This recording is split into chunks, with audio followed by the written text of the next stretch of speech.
All right, Chief, we're back in your office. We have an idea of what's happening and where. Can you tell me this? What is the Cullman Police Department going to do and is doing about all this? I think it's important for the public to understand that, like myself, many inside this department, we live here, we work here, we go to church here, and my child, who lives and works in the city of Cullman, we are just as concerned as the general public, and because we're the same as the general public. So the answer is, what are we going to do? At the end of last week, myself and the police chief met with Wilson Blaylock in his office. You were part of the meeting this morning where we sat down with our sheriff and chief deputy and his chief deputy, along with our, what I would say, the command staff of the Cullman Police Department, to come up with a plan. Because as we talked about earlier, it's unusual. People are kicking in a door and taking nothing. I've been here for over 25 years. Generally, when you see a door kicked, you're going to see electronics, you're going to see televisions, cash, guns, something stolen. So it's unique. So what we're going to do, because this is a unique crime, as again you heard and saw earlier, it's unique, so we're going to take unique approaches. We're going to even go to the fact of maybe reassign some shifts, reassign some personnel, because this criminal is thinking outside the box. So we have to be proactive in it and do the same thing and think outside.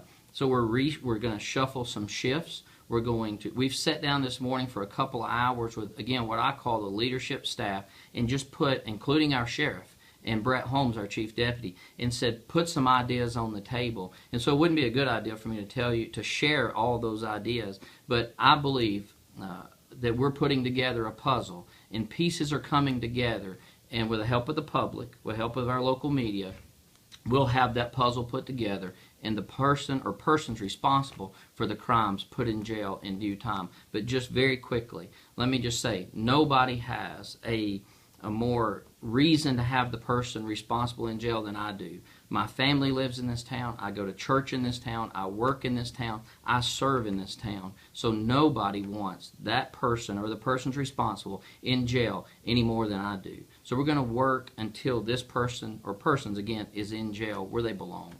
Well, that sounds exactly like what should happen. Now, tell me this. Hypothetically, let's say this afternoon you found the suspect breaking a door down and you can make the arrest. What will this person be charged with at this point? Well, that's or is that speculation. Well, no, it's not speculation, because under those circumstances, it's burglary.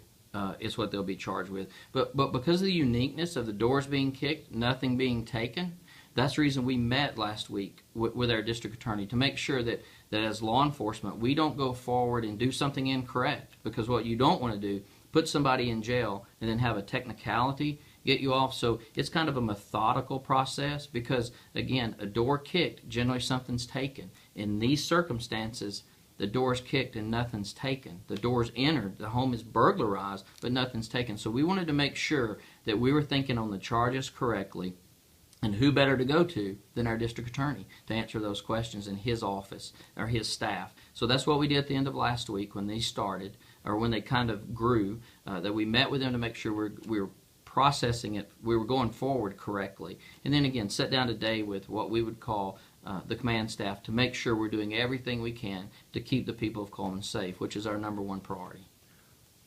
Sounds like a plan. Let me ask you this. What specifically would you like the public to do to help you in this endeavor?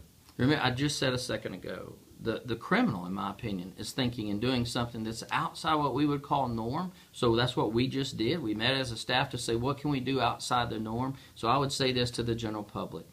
Take care of your neighbors. Take care of your own home, but take care of your neighbors. It may be something as simple as changing your routine. If you check your mail at a certain time, check it at a different time. And when you do, check on your neighbors. Is there a vehicle at your neighbor's house that's normally not there? Is there just anything out of the ordinary? When you come home from school or work, rather than going straight into your drive, I would encourage you to drive around your block, drive around your neighborhood, and just, again, look and see.